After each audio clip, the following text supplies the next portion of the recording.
Welcome to the Red Radio Show, episode 5. I am sitting in Mitchell's chair because he is off interviewing Jason London or something. I don't know, whatever. It's cool.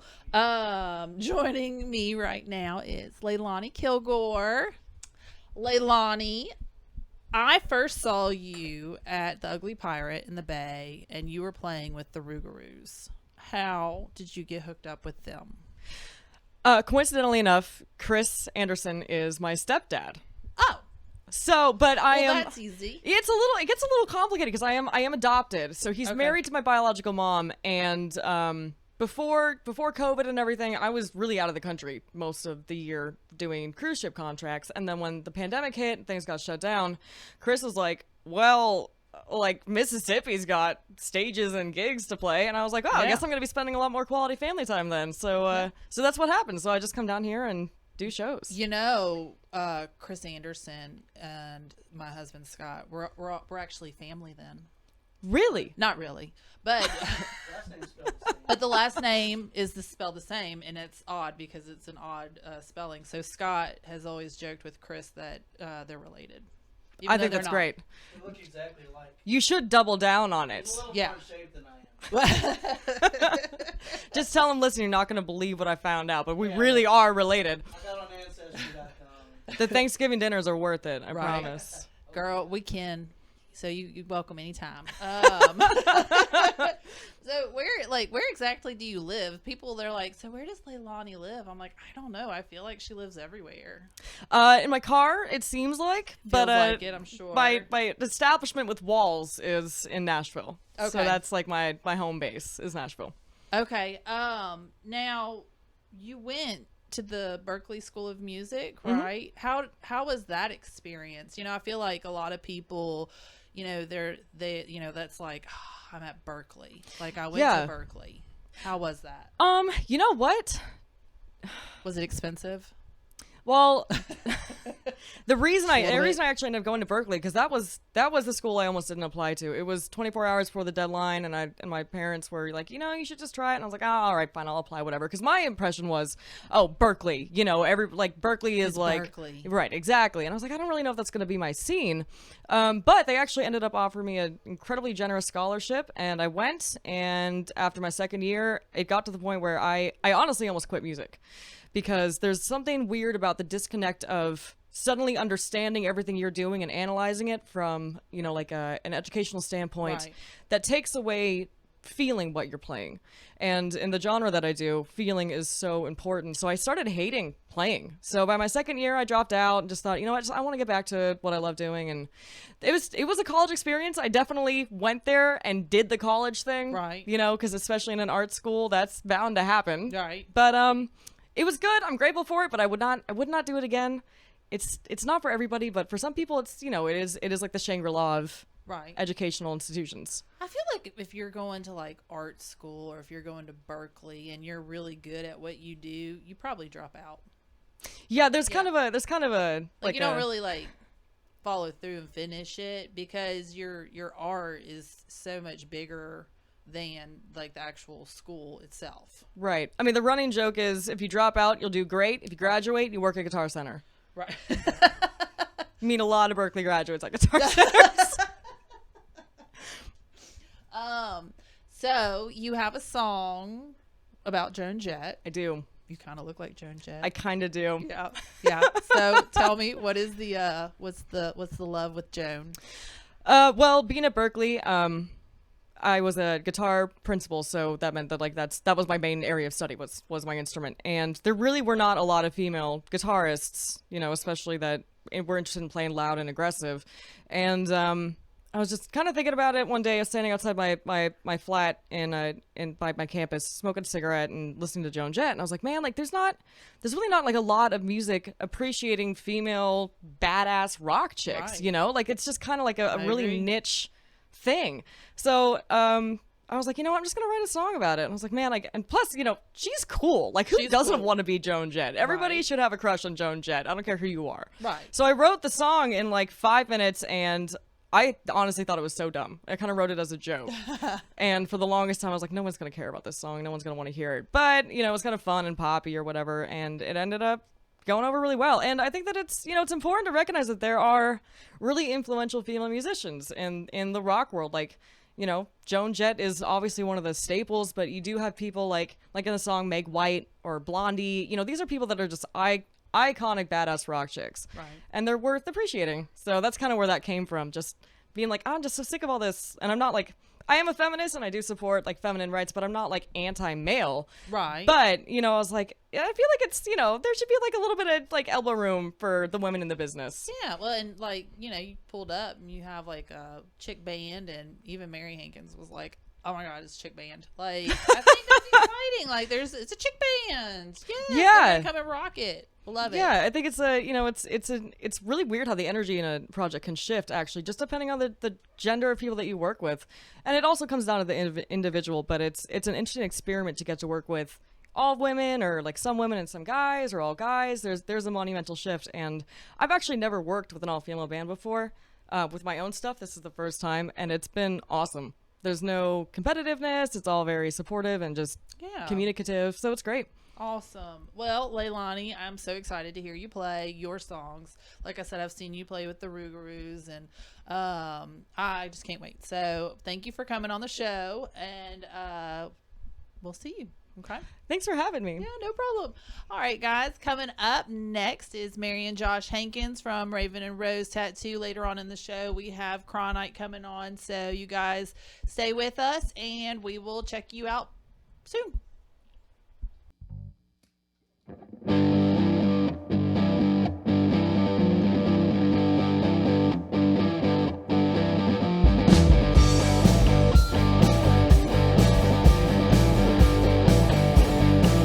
I wanna be your Joan Jay.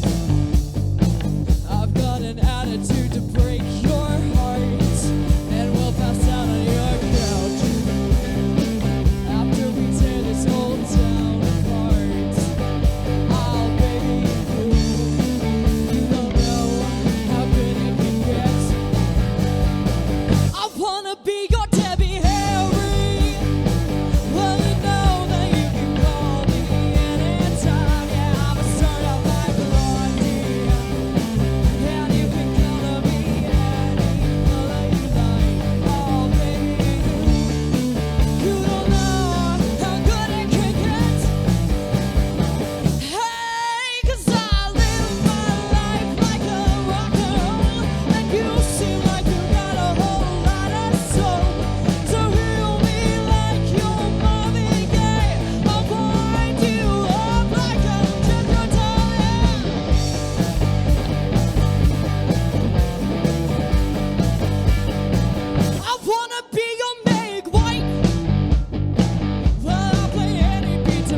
Big Talk Entertainment can help supply you with all your entertainment needs on the Mississippi Gulf Coast.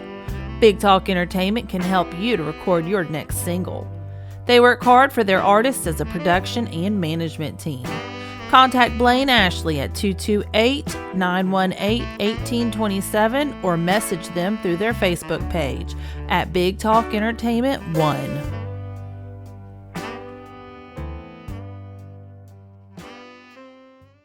Red Radio Productions South is pleased to announce Spring Fling, live music and arts event Saturday, April 17th at Sky Bar at the Reef, featuring musical performances by Carteret Banks,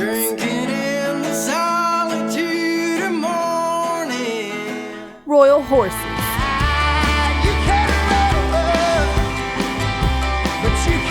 Northern Light Suplex,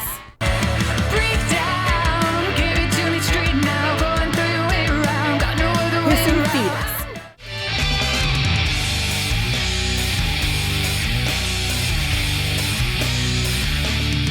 and Party at the Moon Tower. Can you see the beautiful people?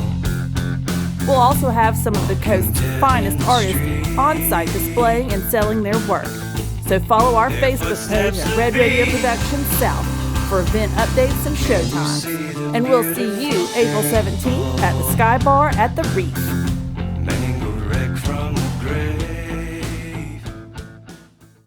All right, guys, thank you for joining us. We have Mary and Josh Hankins here in the studio with us today. We have tried many times to make this interview happen. Between life and more life and technical difficulties, they have made it. And we are here, and we hope everything is recording well. Hey, guys. Hello. Hey, how's it going? I'm very happy to have you guys here. I am a big fan of your work. If you guys have been watching the show, Josh did the painting of the lady up in the corner above his head. So you guys are tattoo artists, but you also use other things to do artwork with. What other art outlets do you guys have? I like to actually mix different mediums. I do oil paintings with watercolor involved, with tattoo pigment, and I love to paint animals and, nature and stuff like that. So we both actually enjoy painting a lot. Yeah, mostly for me, it's more tattoo pigment. I use tattoo pigment like watercolor. That's what I do most of the stuff that I do in. I just figure I like it better, and if I'm going to work with it, I wanted to work with what I use on a regular basis. You're familiar with it. That's what I really liked about that painting, is because when I was talking to you about it, you had said you had used tattoo pigment with it, and I thought that was really neat and different. I don't think that you see that a lot with the tattoo pigments, using them as watercolors. So who was the one that started tattooing first? That was me. And how long have you been tattooing? What, it's been 12 years now? More than that. Has it been more It's than been that? 10 years for me. So it's 12, coming up on 13, somewhere along that line. Okay. And then you were working in the shop, and then Mary came in one day. Is that how y'all met, through the world of tattooing? We met the old-fashioned way in a bar. In a bar? Yeah. Yes. Yeah. I met Scott in a bar. We were both freshly single, not looking, and then found each other, of course. That's just how it works, She right? wouldn't leave me alone. It was taxing. It was very stressful. You just had to give in. Still today. I can't leave him alone. Still today, it's Nope. taxing. Exactly. No, we have a great relationship. We really do. Yeah, you guys can tell when you're in the shop. You guys can tell that you guys it's a family environment. Everybody just really gets along well. You guys talk smack to each other with the most love in your heart, and I love that. Yeah. That's how I do Scott. Yeah, it's fun. I get to work. I get to work with my best friend every day. And the people that we have around us in the shop are great. We've got a great crew. And it's fun. We go to work, we work, and then we go home, and it's the same. Yeah. I like that you guys also can cover many different styles within your shop.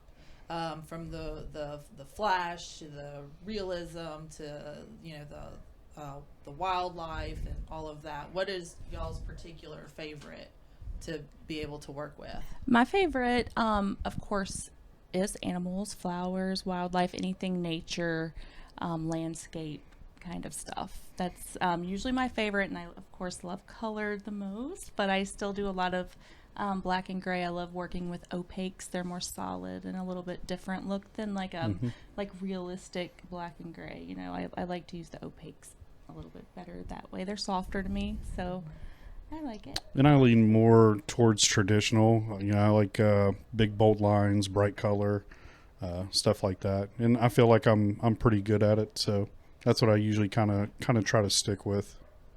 We had mentioned this in our interview that was not recorded properly, but the difference in tattoo shops from, let's say, 20 years ago, 30 years ago, how people would come in and they would pick off the wall, something that that they could have, versus now where it's more customizable art, where people tend to seek you out specifically for the type of work that you do. Yeah. Well, that would be his dream day, is someone coming to pick off something, off of the Jerry Sailor Flash or like American traditional anything like that. Would be a perfect day for him because he loves traditional. And then for me, if someone wanted that, I would definitely just send them directly to him, so he'd have a good day. Yeah. And but for me, I usually get the custom requests, which is great. I love that. It is more time consuming, but it definitely is fun and different. It's something different every single time, not the same. Yeah, we both catch a lot of like larger scale custom pieces too. Like she said, I mean, I would like to do a lot more like traditional flash just because it's fun to me. And I think it's something that people don't really do much of anymore.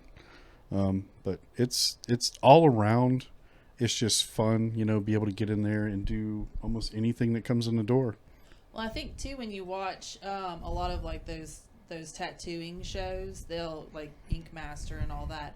They say you're the Ink Master because you can do the straight lines, you can do the bold lines, you can do the traditional. Just with most anything, you have to start off with your basics, with your foundation somewhere. And a lot of times people say it's a basic, but that's really the hard stuff, I think. Oh yeah. Yeah, I like to think of it as the client master. Like you take care of your client. Your client walks in, you give them the best possible tattoo that you can do for what they want. And do a good, clean tattoo and make your customer happy, and that's what it's all about. Now, do you guys have people that come in and they're like, just do whatever. I'm easy. Oh, it's the worst. I am so easy. I just whatever you want that you think fits me. How did those end up coming out? Well, I mean, honestly, I've had that happen several times. I hate those. So I would be like, okay, cool. Well, let's do, I don't want to say this, wrong, but let's do a penis sleeve. You want to do a sleeve of penises? Sweet. I will get started right now. And then I would love to do that. And then that's when you see, no. Well, see, you're not down for anything. Yeah, you're not down for anything. Give me a subject and we'll go from there. You're gonna get your best tattoo that way. Really kind of touching base and making sure that the client knows what they want, and that y'all are on the same page with it. I mean, it's a better situation all the way around. As we are doing these shows and these musicians come in and artists come in, I'll see people and they'll have tattoos. I'm like, oh my God, I love your tattoo. Where did you get it? And everyone says Raven and Rose. That's good. I like the way that Raven feels. And Rose. I think on the last episode, like half the people that had been tattooed had been to your shop. Oh wow. Yeah. Who is somebody you guys would like to tattoo? Like, is there anybody that I feel like your name, like, you guys, how long has the shop been open? It's only been open for a little over a year and a half now. Yeah, and it just, like, I feel like it just blew up. Like, I feel like you guys are just, like, where it's at right now. And, like, is there anybody that you would, like, yeah, I would love to do that person? Do you have anybody in mind? I mean, just for me, it's anybody that just wants to get a cool tattoo. Like, I'm all about doing a cool tattoo. I would love Robert England to come in. Oh, yeah. He's Look my at her favorite. face. I would I love love for him it. to come in and get like a Freddy tattoo. I would love to do that. that would be my dream client, I believe. Oh, Devin Day was in here, and I saw her tattoo on her thigh, the Yeah. Jason mask that you had done. Yeah. I was like, oh, look, she was one of them. Yeah. I'm telling Yeah, you. that is any kind of horror, like, and I can put a little bit of like, like she had crystals, for Crystal Lake and stuff. Any kind of like cool like mashup like that to make it a little bit of prettiness with horror is super awesome to I me. feel like that, like, if I could like describe you, Mary, it would be like just whimsical wildlife horror. Yeah. Like, you're just so nice and upbeat and happy, but the whole time you've got like Anthrax playing in your head or something. Yep. Yes, that Yep. is 100% me. So if anybody is wanting to get a tattoo, do you guys have any tips for them to be able, to come in and not pass out and not freak out, like to prepare them, but also who can, how can they get a hold of you guys in order to make a consultation or an appointment or whatever? Yeah, just basically, you can check out the page. Of course, we're Facebook, Instagram, plus we have a website. Check the page out, send us a message, or just call or stop by the shop. Come check it out, look at portfolios, see if there's anybody in particular you want to work with. Then set up a consultation, sit down, speak with the artist, go everything so you make sure everybody's on the same page, and then set up an appointment from there. It's a pretty easy process, and it seems like everybody likes it better that way. That way you get the best tattoo that you can get. Well, thank you guys so much for this interview. I hope that it took this time. All right, you guys, coming up next is Cronite, and Mitchell will be back. Thanks for letting me borrow your chair, Mitchell, even though I bought it for you. I'm glad that I got to sit in it for just a little bit. So you guys stay tuned. Cronite coming up next. The Coast's premier hair and makeup team are now taking appointments for your upcoming wedding or big event. Peggy Anderson and Heather Watkins are both licensed professionals that will help you get Instagram ready. Visit their Facebook pages, Wedding Makeup and Hair by Peggy Anderson and Heather Watkins, hairstylist and MUA, to book your next big event.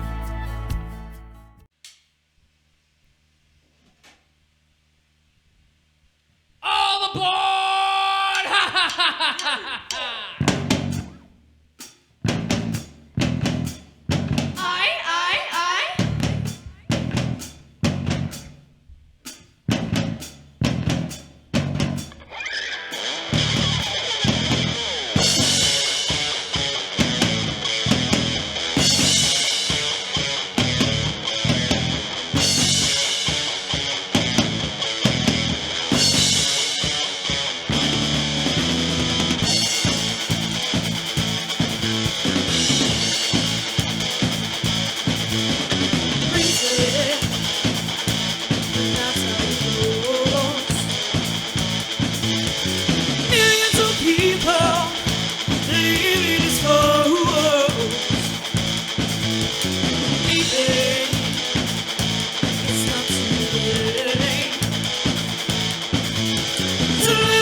t-shirts, I'm missing the boots. I want show the dropouts who make their own rules.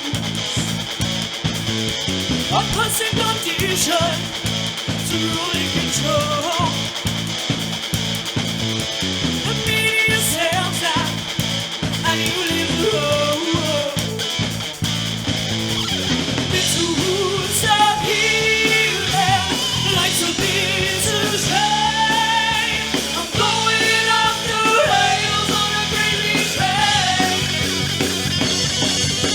I'm going off the rails on a crazy train.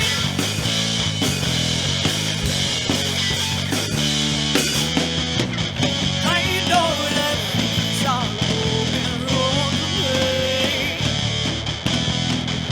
You gotta listen to my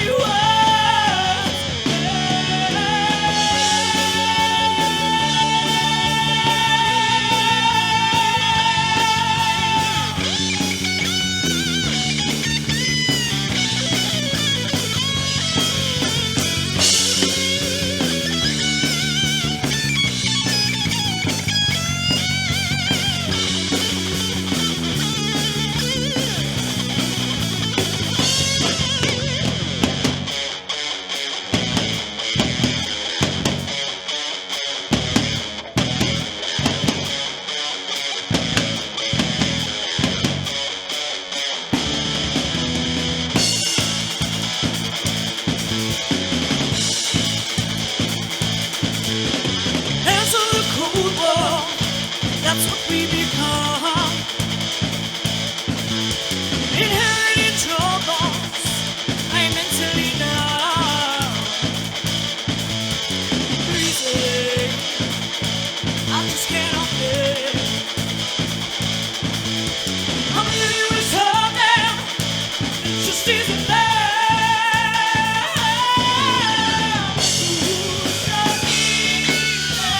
Who it was to blame?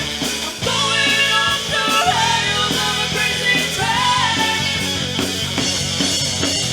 Going off the rails on a crazy train.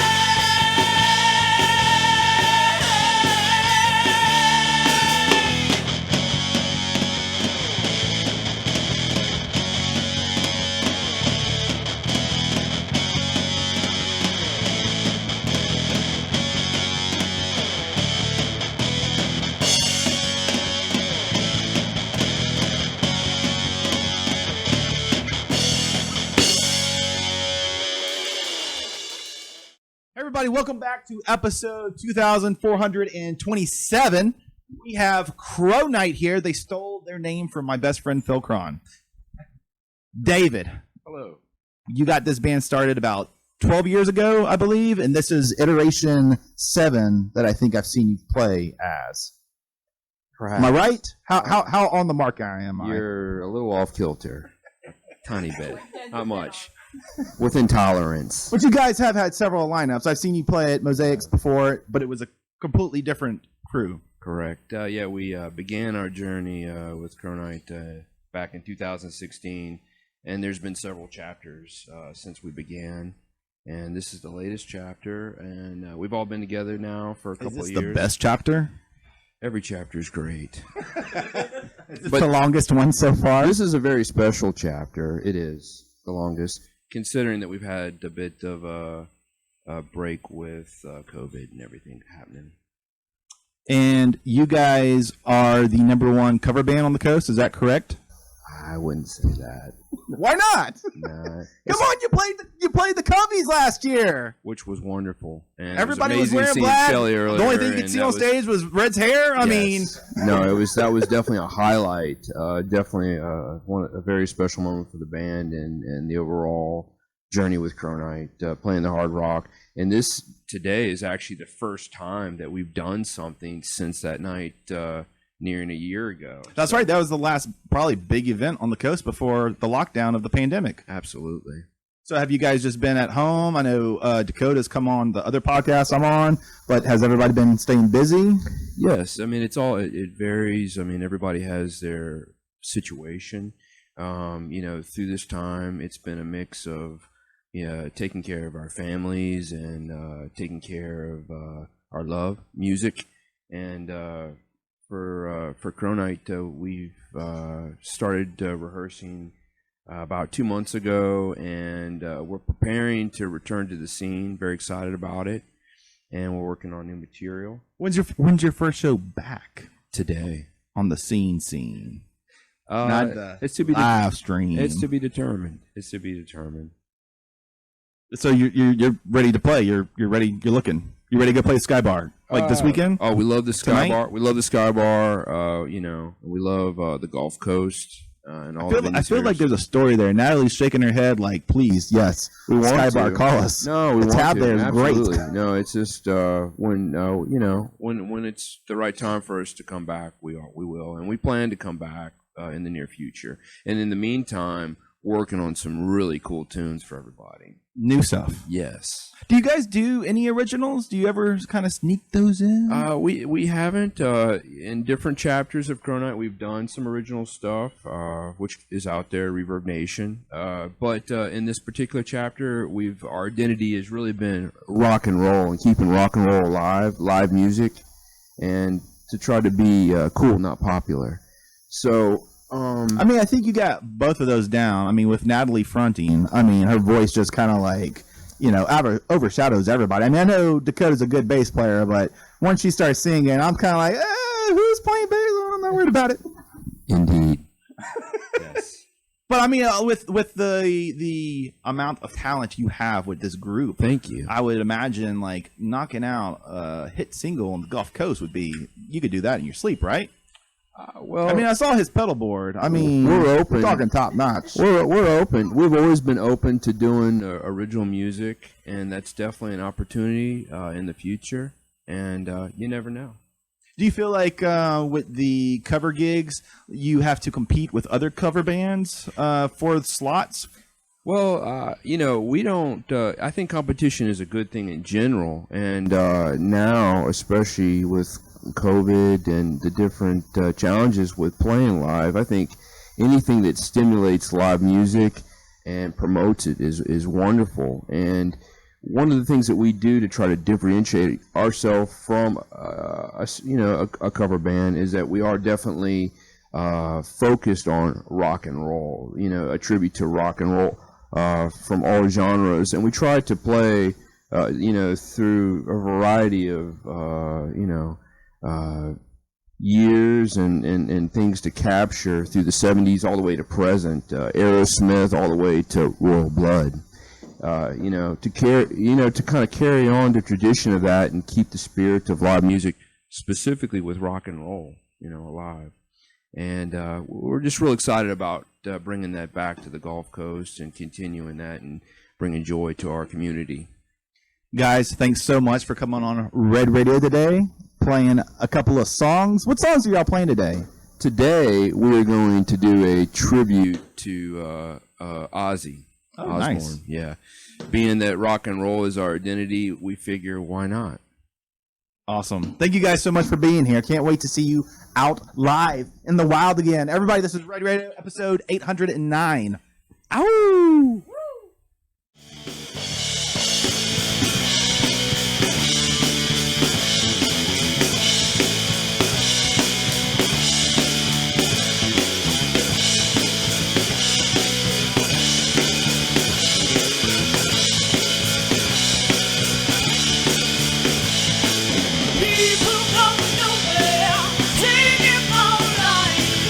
Looking for the answer, not me know inside.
future's on the corner, blowing us alive. Slow down, turn around, everything's fine. There's no need to hide the reason. There's no need to wonder why. It's a part of me that tells you, oh, don't ever say die. Never, never, never say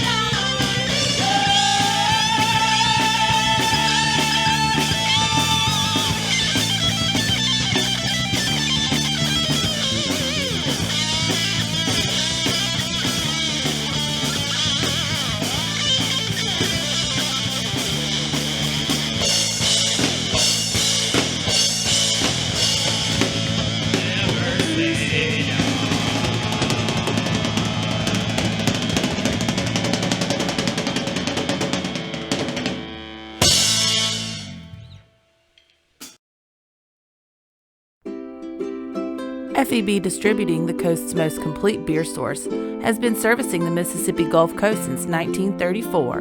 FEB is the exclusive distributor of Miller Coors, Constellation, Heineken, and Yuengling products here in South Mississippi. Located at 12155 Intraplex Parkway, Gulfport, Mississippi. Reach them by phone at 228-863-0422. Red Radio Productions South is pleased to announce Spring Fling, live music and arts event Saturday, April 17th at Sky Bar at the Reef, featuring musical performances by Carteret Banks, in the solitude of morning. Royal Horses,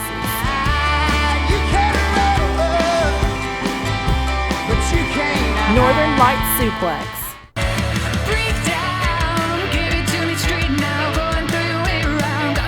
Hissing Fetus,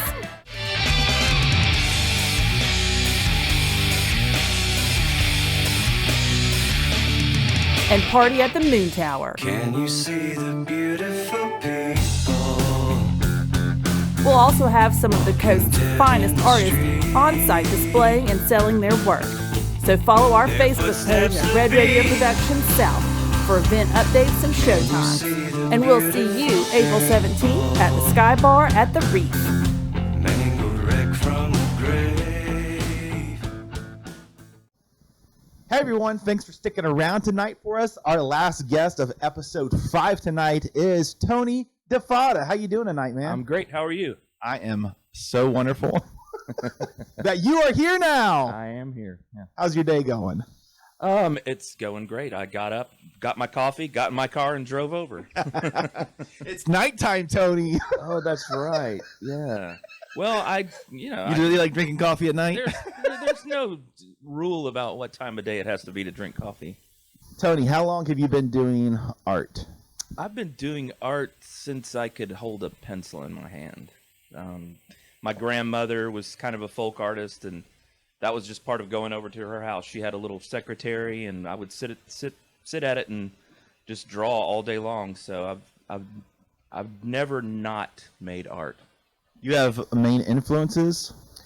I've got a lot of different influences. I grew up outside of New Orleans, and so going to New Orleans and seeing the artists set up in the French Quarter kind of inspired me in kind of like a romantic way of like, that's the life I want to live, set up on the street with my easel painting.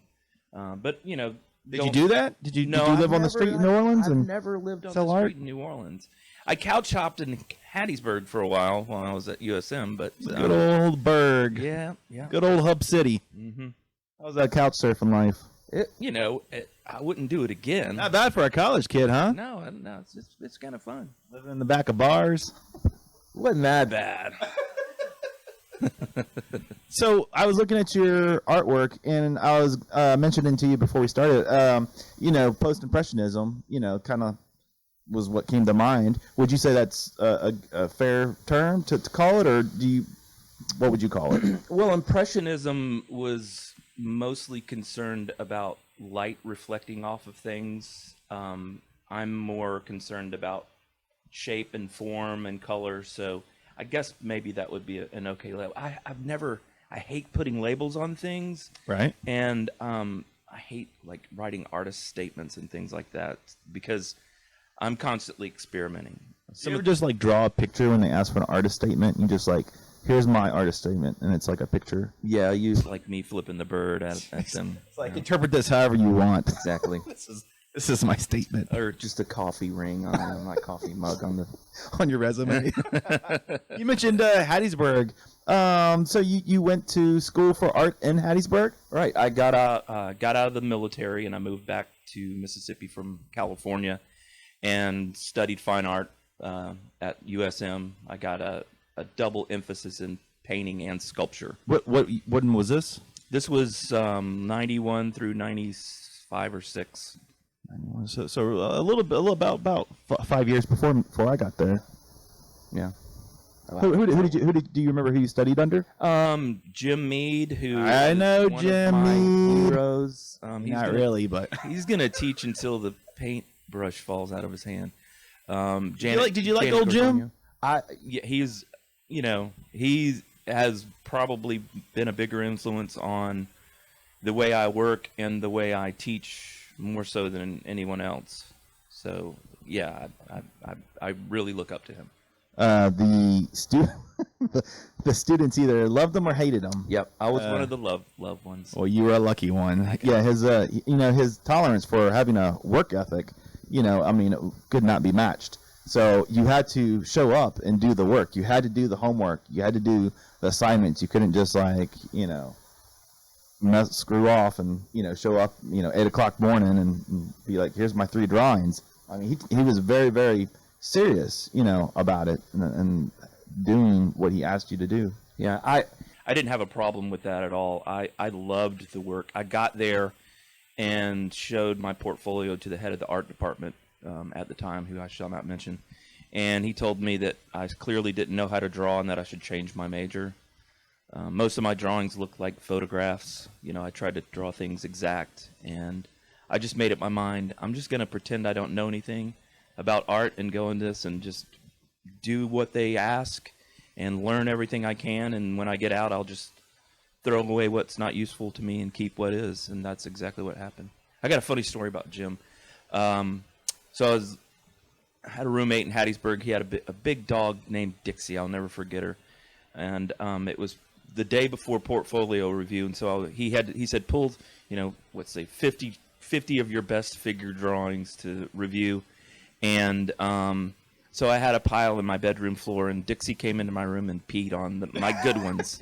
Made them better, So right? I had to go into my portfolio review with dog pee all over my drawings. So At least at least you didn't go in saying the dog ate your homework. yeah, I mean The dog pissed on my homework, and they're like, well, life imitates art. yeah.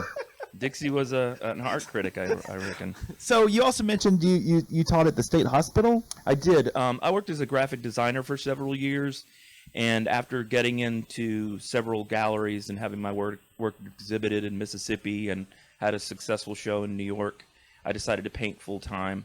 And then after getting married and buying a house and starting to talk about having a child, my wife, who's the brains of the operation, said, this, feast of famine of being an artist is not working for me, so you need to get some kind of steady job. I didn't want to go back to being a graphic designer, so You didn't not love that it? there's anything wrong with that. I hope not, 'cause that's what I am. But I got my teaching license through the alternate route, and ended up teaching for 10 years at the Mississippi State Hospital, working with the patients. And I also ran a homeless art program in Jackson, using art to connect people with services, say they were a veteran or they had an addiction or a mental illness. So a lot of it was like therapy art for them?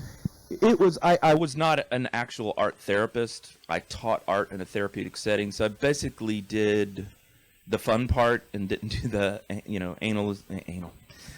Let's change that. I hope there wasn't any of that at the state hospital. There definitely. Oh Lord, that's a whole I other don't wanna- conversation. I am not allowed to go into that. That's patient. What kind of operation they running up there, old Tony? The analyzation. Oh my God.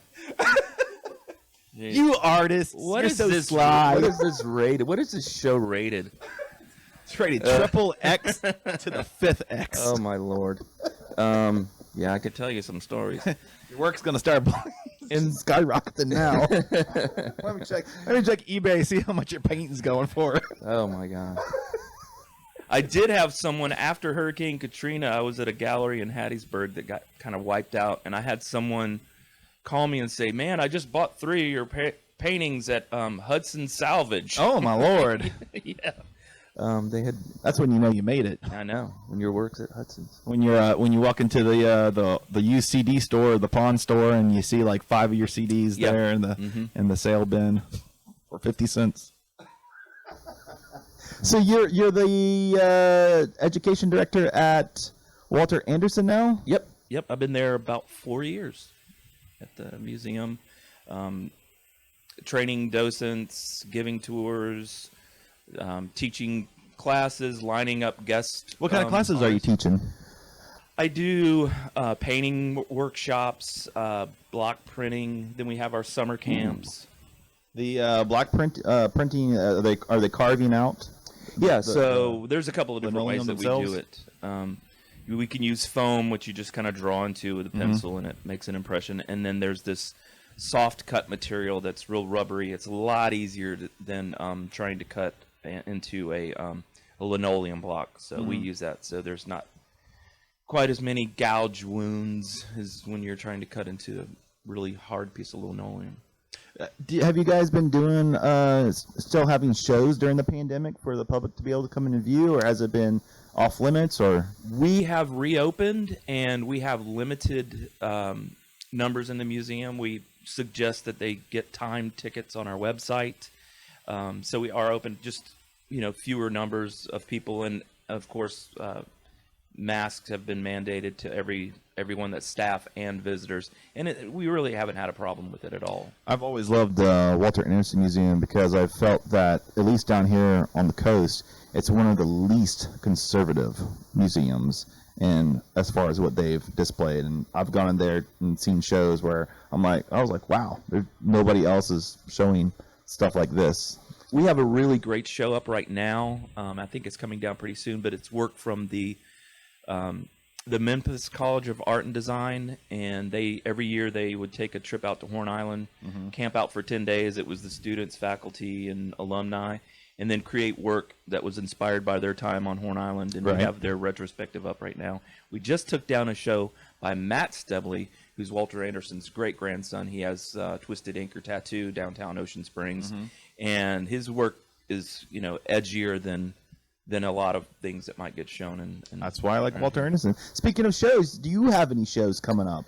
Right now I have work at Ethoterra, if I'm saying it correctly, in downtown Ocean Springs. It's a new art gallery / studio that opened up.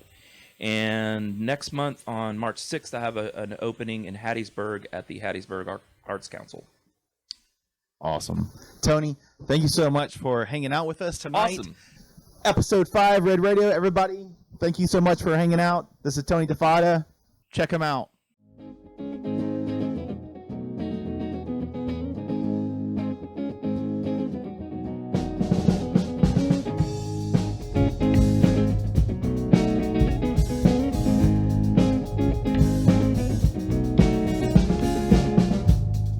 You're so magnetic.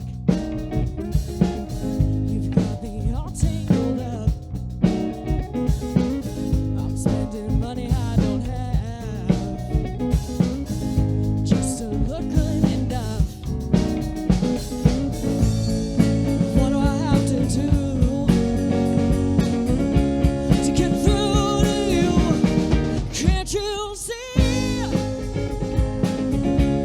Oh, can't you see? Oh, can't you see? Oh, baby, you're all I need.